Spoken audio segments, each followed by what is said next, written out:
Hey guys, thank you so much for tuning in. This is Yashua Suarez from Edge Realty. Again, to our Edge Realty podcast. It is untitled still, but we hopefully will have a title for you here really soon. Again, like we said earlier, we are very lucky today to have a special guest with us today. None other than Superintendent from the Cabot School District, Dr. Thurman, with us here today. Dr. Thurman, how you doing, sir? I'm doing great. Thanks for having me today. That's amazing. And we really thank you for coming out onto the podcast with us. And we know it's a really hectic and busy time. Can I ask, where are you right now? I'm actually sitting at my desk with a line of people outside waiting to have questions answered. So to say it's busy would be an understatement. And that's very true. And again, we really graciously appreciate it. The fact that Yes, you're taking absolutely. time out for us. So, of course, let's just get right into it. I know, as everybody knows, things are going really crazy right now with the pandemic and everything, and there's been a lot of concern of how people are going to be going into the school year and beyond. Now, to start off on a kind of more positive note, what's something that you're looking forward to coming up into the school year? Oh gosh, what am I looking forward to the most is, it sounds pretty bland, honestly, but I'm just ready to see people again. Since we closed in March, our schools have been pretty well shuttered, and I'm really excited about seeing our staff and our students and everyone arrive on the 24th, and let's have school again. Definitely, absolutely. I know being kind of caged in, especially I've got two little ones myself, so having them caged in, I know they've kind of felt the whole the closure on how everybody feels right now. Right. So let's see here. Kind of getting into it. How was the decision made to give students and their families the option to participate in class or in virtually? Oh, well, good question. I think almost every district in our state has some form of virtual programming, and the rationale was quite simple. And there's so many unknowns as we open this school year, knowing that we have students that need to return to class back to the traditional setting. We want to make that happen, of course, and of course you have those parents maybe that don't feel comfortable with sending their kids back quite yet. So the proposal to add a virtual academy to the district programming plan was it really was pretty smooth. And now, what we've had some challenges with it is just trying to work out the logistics when you have close to 1,500 of your 11,000, almost 11,000 students that are choosing digital. The staffing component of that's been much of a challenge, has been the challenge in reality. But in terms of just the decision to do that, it was just doing the right thing for our parents. We want them to remain in the Cabot School District, and as soon as things return to some sense of normalcy or more normalcy, we'd love to have those kids back in the district, and that transition would be more smooth if they stayed in our digital program. Now, to kind of piggyback off of that, kind of going off the chart, Sure. was there any type of communication with other school districts around the area to kind of help out with that and see where they're going with it? Really, since this happened in March, since the closure, we're in communication with other school districts and superintendents on a weekly basis, sometimes more than that. So, yes, there has been some consistency among all the school districts and what they're offering. Now, the nuances are some of the verbiage is a little bit different in all the districts, so you can't say just because this district is offering something in what they call virtual or digital, virtual and digital may mean something totally different in Jacksonville, North Pulaski, or Searcy, or Bologna. So that's been the one thing that people need to keep in mind. But yes, we do stay in close contact, and in reality, virtual education is really just is growing at the college level. Most classes now, you're going to have some type of online work, and we actually have a program here in the district, our charter school, that's done some digital work in the past. So really, it's something that we do have some consistency around the state and how it looks, though the nuances when you get into the specifics of each district are slightly different. Okay, yeah. So it was more of a transition than it was just implementing a completely new idea. Exactly. It's just more of a transition. Of course, at a grander scale with almost 1,500 students choosing this option, a lot bigger scale than we've ever had before, and that's been the logistical problem or challenge with, not a problem, a challenge is what we like to say, and with our staffing component. Well, that's great. That's a huge difference. Now, to kind of get a little bit more of a inside look, where did like the funding? Because you guys are all also now offering Chromebooks to students. Is that correct? Right. Well, we closed in March. Of course, a lot of our students were not prepared. It happened so fast. So we actually gave away 3,000 Chromebooks to students that needed those during the spring. They'll be returning those this fall. But what we decided to do is just purchase every student a Chromebook for this coming fall. That way each student has their own unit. Now, in the past, in our district, every student has had their own unit, but they've been kept in classrooms. So in other words, when you went to a classroom, you always had a unit available for you to use. We did have quite a large expenditure, and we used some of the CARES money and a lot of district money. Several $1 million goes to technology every year in the Cabot School District. So it was an expensive endeavor, but we felt like it was the right thing to do dealing with this circumstance, is to make sure every student had the technology they need. The other side of that question is the fact that if we do have to close for any reason, we wanted to make sure that kids had their own technology they could use to go home with, and that technology, that Chromebook, is a district Chromebook. It has our software on it. It's tied into our network, and it really makes the process more seamless in the event that we do have to close and go blended learning for a period of time. Yeah, that actually goes into another one of our questions, which is great. Which is, is there a plan that is set in motion or set aside in case something like that does happen where we do have to close? Probably the most often asked question of me is that very one. Right now, we work with the Department of Health, and the Department of Health has set forth protocols. And what we're looking at right now, if there's anyone has questions about that, they can look on our website. We've put those return to learning plans on the front page of our website. We've actually received guidance from DESE, which is the Department of Education, and the Department of Health, in regard to the tier levels of what's happening in terms of the need to quarantine the positive cases. So to answer your question, is right now those decisions are not made at the local level per se. Mm-hmm. We receive guidance from the Department of Health in terms of closures, and it could be just sending, let's go specifically into closures, it could be quarantines, and that could be a classroom, that could be a grade level, that could be a school, or it could be it could get to the point where there's so many in quarantine that the decision would be made to go ahead and move to blended, which is why we already have that plan in place as well. Right.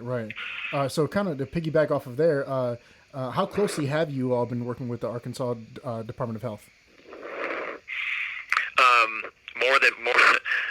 More than ever before, I can assure you that it's almost a daily basis that we have some discussion with the Department of Health. And our nurse supervisor, Vonda Morgan, is just outstanding. She's a great leader and a great nurse, and she does a super job for the Cabot School District. But she's, I could say almost on a daily basis, she has some contact with the Department of Health. Now, our parents also need to understand that as part of this return to learn plan, every district has identified a point of contact, a COVID point of contact. Now, that does not, that's not your nurse supervisor.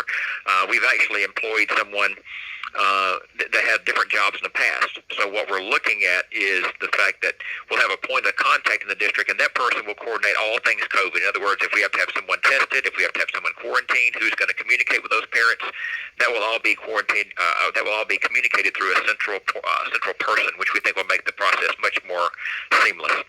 Okay, and kind of going in deeper into that, can I ask you something again off the chart? Is what would happen if a student was to be tested positive? What's the process going into that? Well, we're still finalizing those details, and before we open on the 24th, our parents will fully understand. But in general, what's going to happen is we receive our orders from the Department of Health per our point of contact. Mm-hmm. And if we're told to have a certain group quarantine, we will certainly notify those parents and let them know the circumstances. We have to be very careful about identifying specific students based upon privacy laws. So in terms of just saying, hey, this is who tested positive, we can't do that. So we'll make phone calls to whoever we are directed to by the Department of Health, and let them know that they've been exposed or possibly exposed, that they'll need to quarantine. So all those decisions will be coordinated with the Department of Health, of course, through our point of contact. But as of right now, there's really not a firm stance in terms of directives, so we're setting those guidelines up ourselves within a framework for what we have been provided on exactly what that communication process is going to look like. And then, of course, once we get the tracing, in fact, if there's a positive case of COVID in the district, it'll go back to the tracing aspect that we've all heard about for the last 5 months, mm-hmm. and who was in close proximity of the person that tested positive for a certain length of time. And, of course, those will be the ones that will be identified. Now, what we plan on doing as a district is, if we do have a positive case in the school, we're going to let the entire school know Our parents know. They need to know. But, of course, we can't provide specifics in terms of who they are. But we're going to be as transparent as possible, but also making sure that we adhere to all types of privacy laws that we deal with in the school setting. Most definitely. That's great. Okay, so kind of backtrack just a tiny bit. What are any like specific protocols for students that for the students that are going to be attending in class? Well, specific protocols is we'll have a screening tool that we'll send home with parents, and we're going to expect them to screen at home every morning. And, of course, whenever they get to school, a lot of people ask, are you going to check temperature? That's easier said than done when you're trying to bring 4, 5, 6, even 2,000, 2,100 kids onto a campus, screening everyone every single day. So we're asking parents to help us with that. But, of course, we will be doing checks around the school and being very cognizant of any student that does not feel, that says they don't feel well. And we're going to encourage parents, if they don't feel well, please keep them at home. So then once, of course, you get to school, there's so many safeguards we're putting into place. We're practicing social distancing. We have the face covering requirement for all students in pre-K through 12th grade in our school district. All staff will have a face covering at all times. We're going to limit the number of visitors coming into our school. Any visitor that has to be in the school and must be inside the facility will be screened, and they will have their temperature checked. So we're putting in, just like all the other districts, hand sanitizer stations. We have water fill stations. We're going to modify recess. We've modified lunch. All those things are taking place because our purpose in this is how can we mitigate as many risks. Bottom line is we can't guarantee that someone's not going to be exposed. We can't guarantee there won't be a positive COVID test. But what we can do is everything we can possible to mitigate as many risks as possible to keep that from happening. Most definitely. All right, so kind of going into a little bit of what you just said, what can we do as a community, as family members, as even more people from around the area? What can we do to help? Well, first of all, from a community perspective, it's just support and encourage, and remember, if they don't have parents, if they're not parents that have kids in school, you need to put yourself in their place right now. This is stressful for parents. I totally understand that, totally get it, and that's what we're supposed to do as parents, is advocate for our kids, and we care for them and don't want to put them in bad situations. But education is so unique in terms of on-site, especially. So from a community perspective, it's just support and encourage. And from a parent perspective, the one thing that I always tell parents, and even before we started dealing with COVID, I think that it's so important to keep in mind that your kids, students are going to have the same reactions as their parents. They're sitting in the living room watching their parents. They're sitting in the kitchen at the table listening to their parents. They're driving, listening to parents. And if you have a negative tone toward school, if you only express stress and frustration and fear, that's exactly what your kid's going to feel when they arrive on the 24th. So what I always tell parents is it's perfectly okay to be fearful and to be stressed. Those things are okay, but also we need to be very careful with the message we're sending to our students, because for them to be provided the education they're going to need, they need to have a clear head, their full attention on what we're trying to accomplish here at school. And if they bring home stress that they're constantly hearing at home, that can't be a good thing. We're going to set forth precautions. We want parents to talk to kids about being precautious, but we also need parents to tell kids, look, hey, this is going to be okay. They're doing all they can. You do all you can, and this is going to work out. Most definitely. I couldn't agree with you more. That was a great sentiment. And like you said, we're as parents, we're probably the most influential person that's going to be ever in your child's life. So I agree with you 100% on that aspect. Now, what about sports? What are plans for like any school sports coming up this fall?